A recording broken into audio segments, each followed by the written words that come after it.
interesante hecho en Oaxaca sobre las comunidades campesinas que de la noche a la mañana se volvieron liberales. Y se volvieron liberales por dos razones muy sencillas.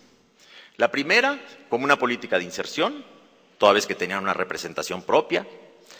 Y la segunda, para obviar los costos de la doctrina, para dejar de pagarle al cura, ¿no?, la manutención y las subvenciones parroquiales. Fueron, digamos, sinceramente republicanos, no lo sé, pero evidentemente lograron interpretar los signos de ese cambio institucional. Bien, la pérdida del rey supuso un vacío político. Y aquí la incompetencia para hacer un nuevo compromiso creíble de las élites dejó un enorme hueco que habría de ser en gran medida cubierto por instituciones no consensuales sino represivas. Como ustedes saben, en 808, una élite, un grupo pequeño del Consulado de Comerciantes dio técnicamente un golpe de Estado. Es decir, tomó preso al virrey, lo acusó de dispendio, lo acusó de corrupción, lo cual no era ninguna novedad porque era algo característico de todos los virreyes que iban a gobernar y a rescatar su inversión. Sin embargo, fue la ocasión para asociar el vacío del monarca con el vacío del virrey y procurar rellenarlo o cubrirlo con esta nueva representación. Sin embargo, esto creó una gran incertidumbre. Algunas noticias podrían ser detenidas en Veracruz o en Acapulco, fundamentalmente las noticias que llegaban a Veracruz, pero otras no. Y la evidencia de que esto no pudo ser contenido es el hecho de que después del golpe, el nuevo virrey va a formar una junta de seguridad y buen orden. Y esta junta, que tenía en principio el objetivo de contener las probables protestas regalistas de las minorías, se convirtió más tarde en un tribunal que perseguiría delitos ya llamados entonces políticos. El hecho que esta institución, que existía en 804, pero que en 808 va a adquirir una nueva configuración, que va a perseguir el concepto moderno de delito político, asimilado a la vieja figura de lesa majestad, va entonces a permitirnos acercarnos a algo que podríamos caracterizar como este doble miedo. El miedo al contagio, el miedo a las ideas perversas, se llamaba en el decreto de formación del propio consulado, y por otro lado, el miedo advertible a que las figuras reemplazadas, el monarca señaladamente a nivel popular, tenían que ser rescatadas.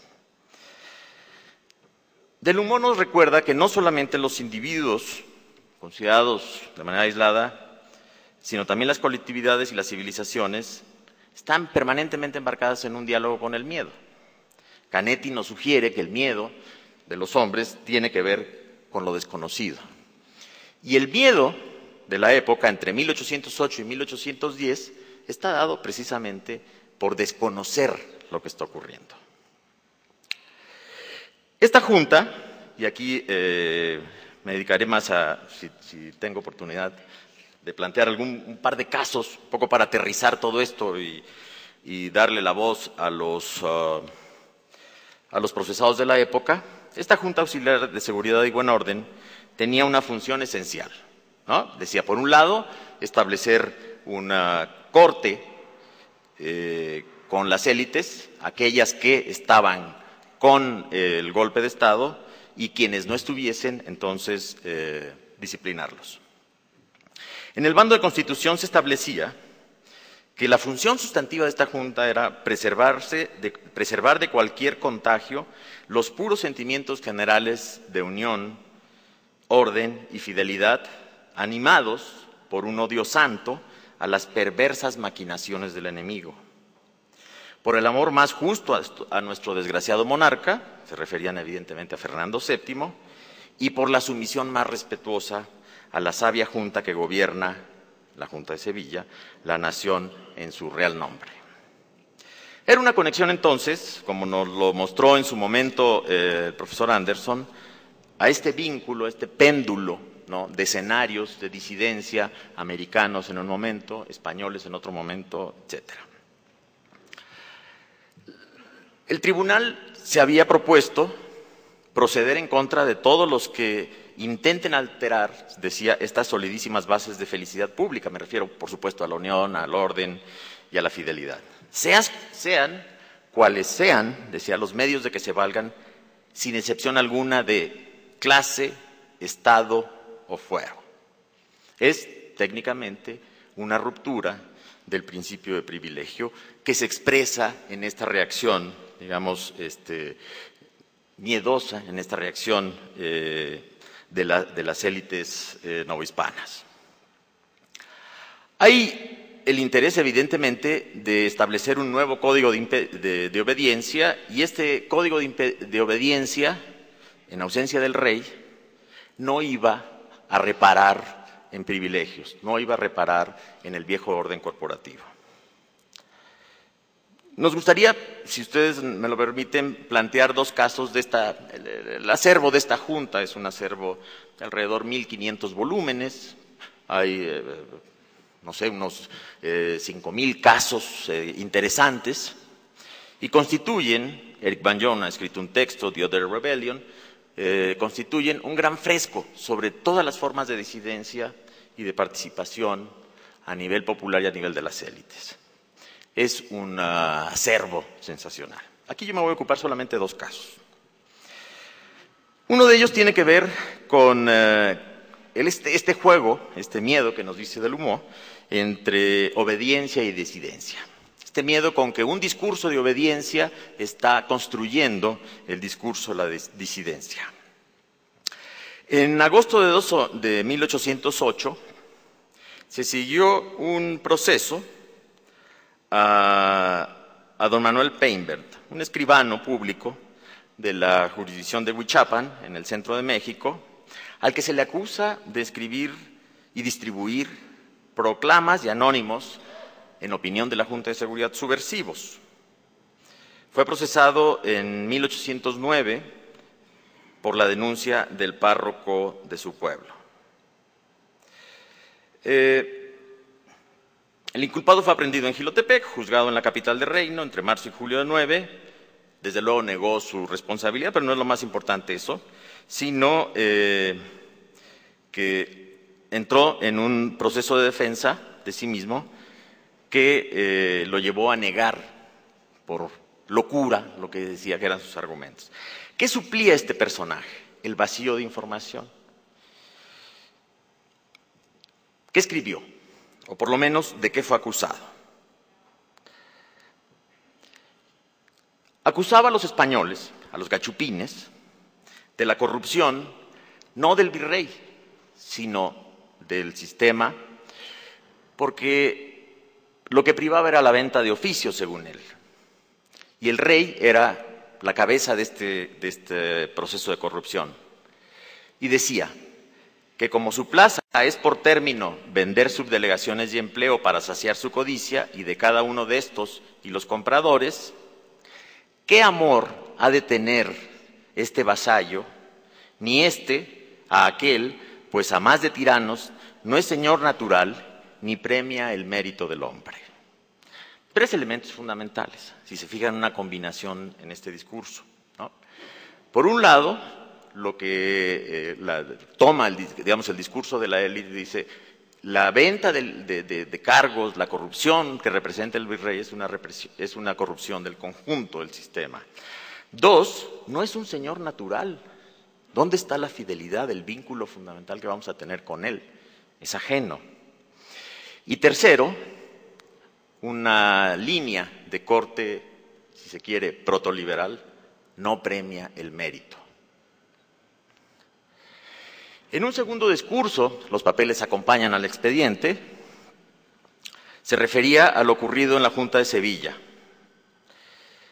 en razón de las solicitudes de préstamos de donativos voluntarios y graciosos para el sostenimiento de la Junta y la defensa del monarca. Decía Peinbert: ¿a quién debemos de contribuir y tolerar como hasta aquí? Los criollos y gachupines que habitan aquí serán vasallos de los vasallos de España y estaremos a su elección. ¿Qué derecho usa toda nación del universo mundo de querer ser independiente que en el criollo es crimen? Los criollos son reflexivos y deben ver que hay muchas familias que tienen un padre gachupín, otras que tienen una hermana casada con gachupín y parentesco que es consiguiente, otros que tienen muchos amigos y podrá verse con indiferencia una guerra de criollos y gachupines.